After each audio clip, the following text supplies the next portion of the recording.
Okay, so let's begin with the lesson. Ladies and gentlemen, yesterday we learned about how one 19-year-old toppled and destroyed the Aztec Empire within days. Okay, we see Hernan Cortés, who's from España, from Spain. He travels through the Atlantic Ocean, crosses the Caribbean islands and into the Gulf of Mexico and lands right there. On his way to Tenochtitlan, he makes allies with the enemy of his enemy, right? And he's going to use those allies to have a bigger army to easily destroy and raid the Aztecs, okay?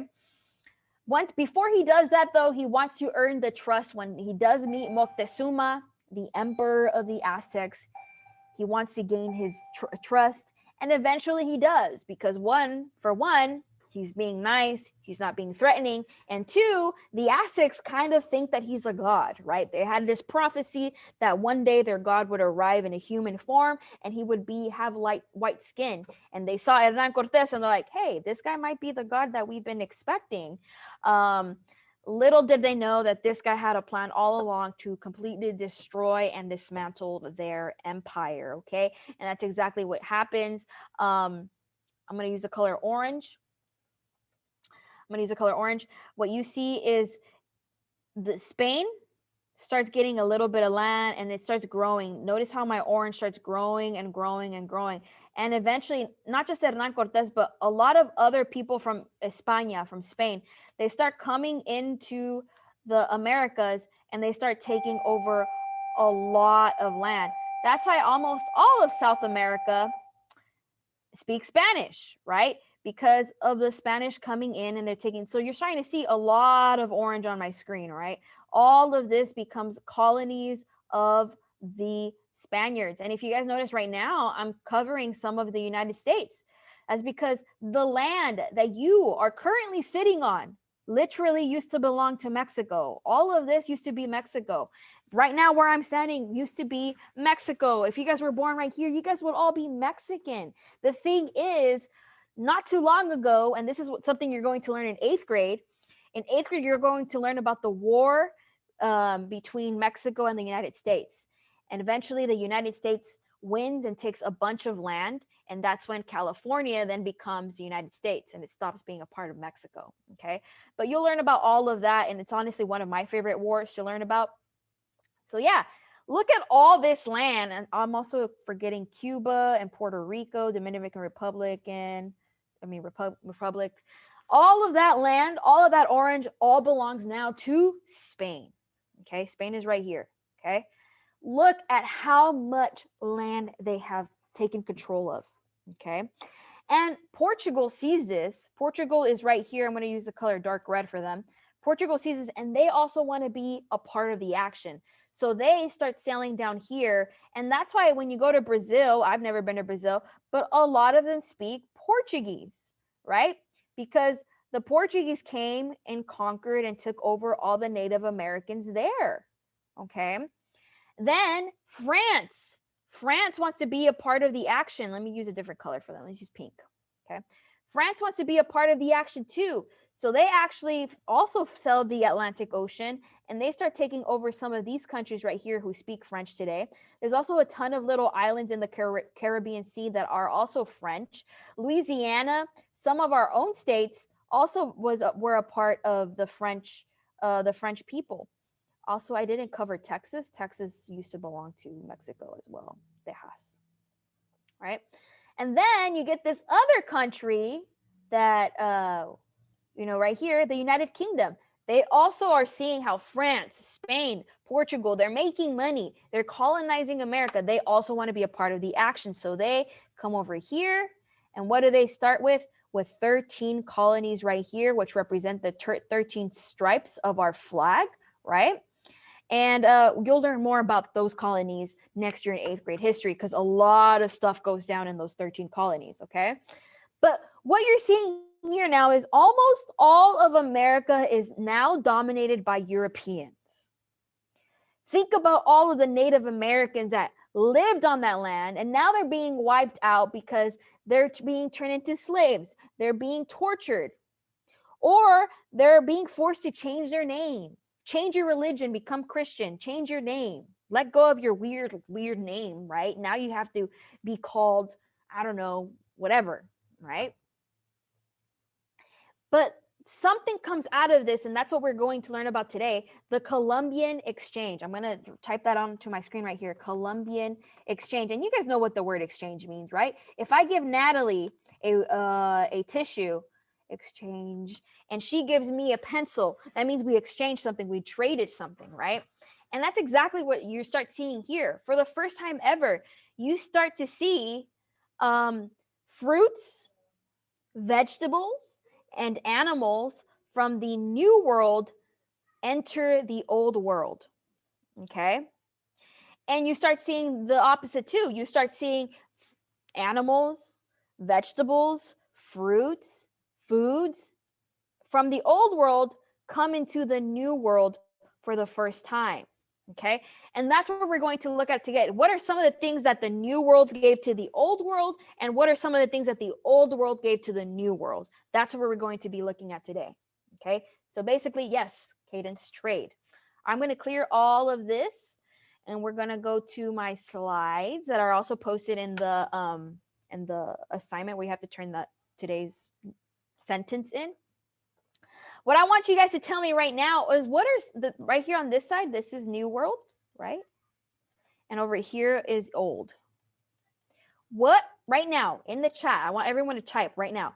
What are some things that the new world presented to the old world? Start typing in the chat. Look at this screen. The answers are right in front of you.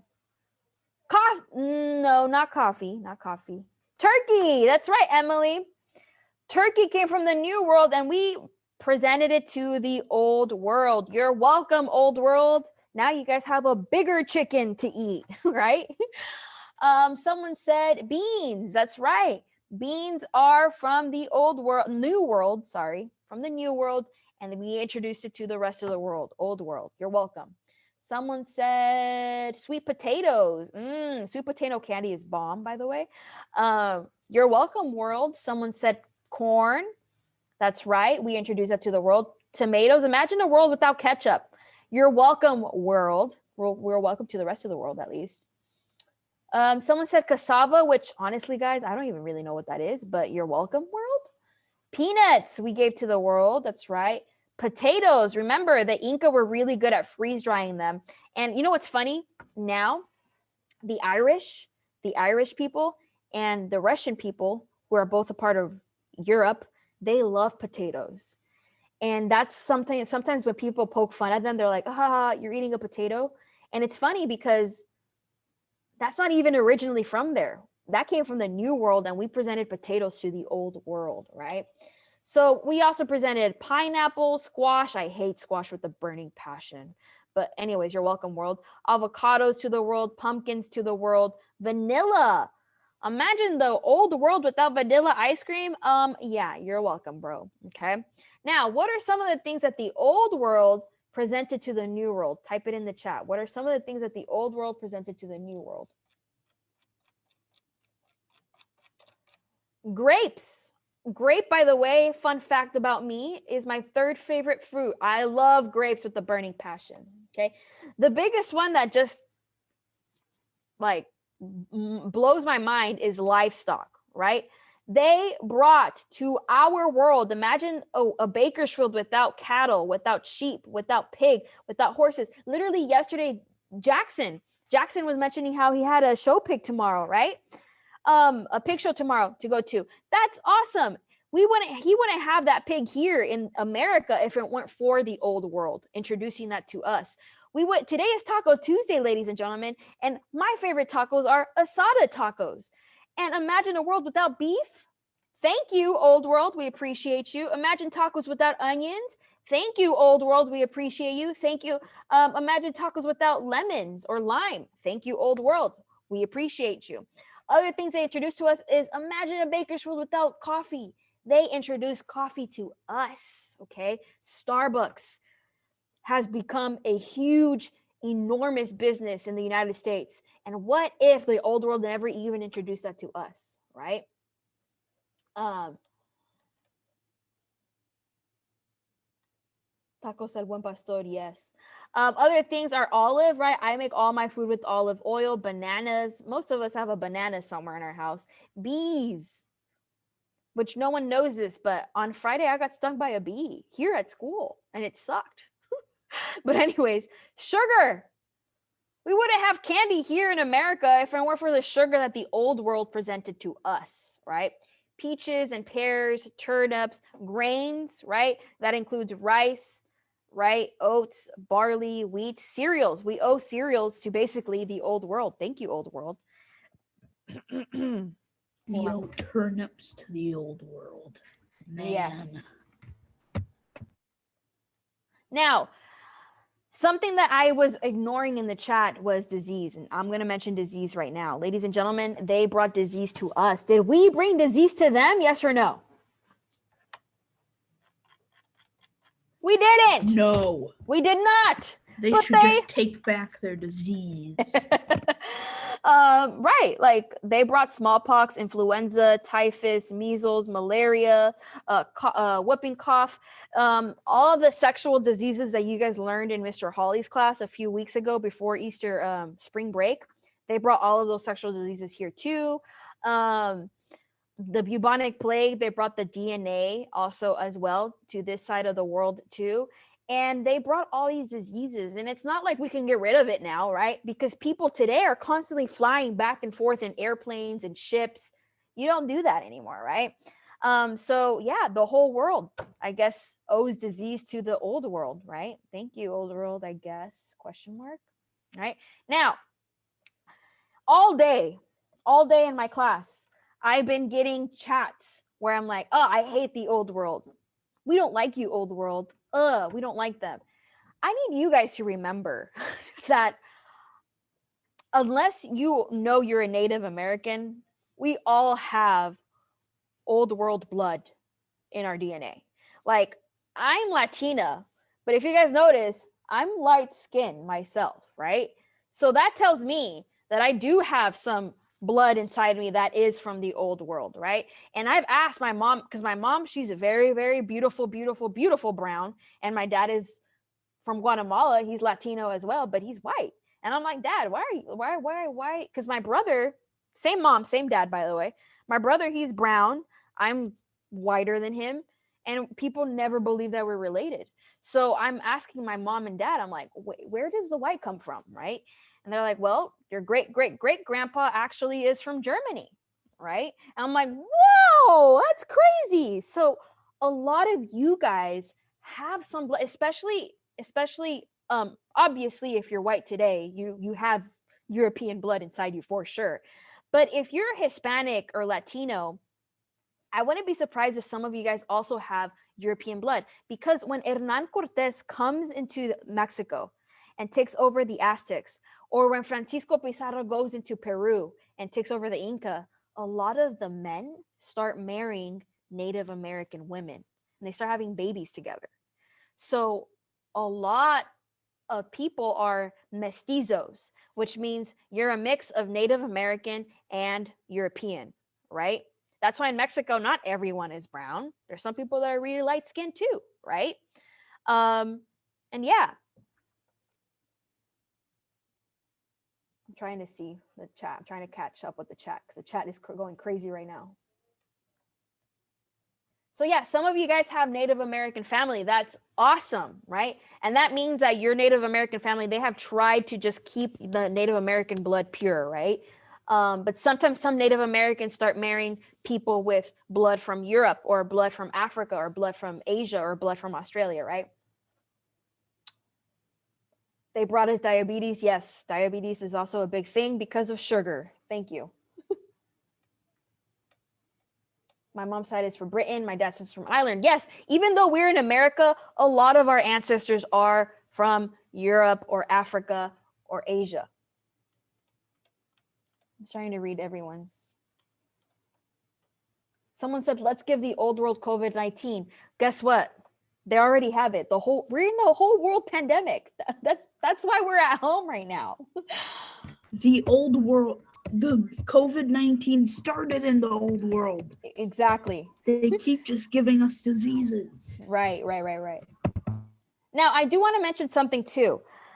Someone in 7th period yesterday asked me, Mrs. Escobar, I really don't want to sound racist. I just have an actual question. And I said, please go ahead. I don't think you're racist. So just tell me. And they asked me, they're like, okay, now I understand why in America we have brown people. I understand why in America we have white people now, but I still don't understand how there's black people here. And I was like, that's a really good question, because we're actually going to talk about that on Thursday and Friday, right? How did Africans end up in America as well? Because there's a big reason why, and it actually has to do with something that I'm going to show you guys next. Okay. Okay, sorry. Before I actually talk about that, I want to say something too. You know what's sad? Here's another sad fact of the day. The old world was so, oh my gosh, is the bell about to ring? Okay, no. I'm good. The old world loved all this new food, these new veggies, these new animals that they found in the new world. And once they started taking everything for themselves and sending it back to the old world. So now Native Americans are dying because of disease. They're dying because they're slaves now. They're dying because they're being worked to death, or they're dying because none of their original food is left. It's being taken to the old world now. So that leads to famine, right? Famine means when there's no food around, and that when there's no food around, that leads to starvation. Obviously, if you starve long enough, you will die. So that's another reason why Native Americans are being wiped out left and right, right? So yeah, it's crazy. It's crazy to think about. Okay. Now, I'm going to tell you guys this. How did black people start ending up in America, right? Originally, they're right here from Africa. So how did they end up here? Guys, you know what's sad? Even sadder. It gets even sadder. So many Native American people died that the Europeans were like, well, we need someone to be our slaves. If the Native American people are dying, we need someone to be our slaves. Let's go to Africa and bring a bunch of slaves over to America. And that's why we have all races and colors here, because it all started from someone needs to be our slaves, right? Slave delivery, that's right. Okay, they were shipped to America. And you guys are going to deeply talk about that in 8th grade history. You guys are going to learn about the slave issue. You guys are going to learn about the Civil War, right? Over slave problems, right? You guys are going to learn how horribly the sad history that black people have had here in our country. That's why we still have Black Lives Matter in America, but there's so many, everything is just a full circle moment, guys. This is why history is important, because you guys need to learn why we're here right now, and everything starts to make sense a little bit more, right? So anyways, I am done. I want you guys to just literally give me a sentence. If you guys give me 2 sentences, I'll love you. If you give me 3 or more sentences, wow, I owe you my life. Okay, so go ahead and open the Tuesday assignment and go ahead and turn that in. Ladies and gentlemen, that was the Columbian exchange lesson.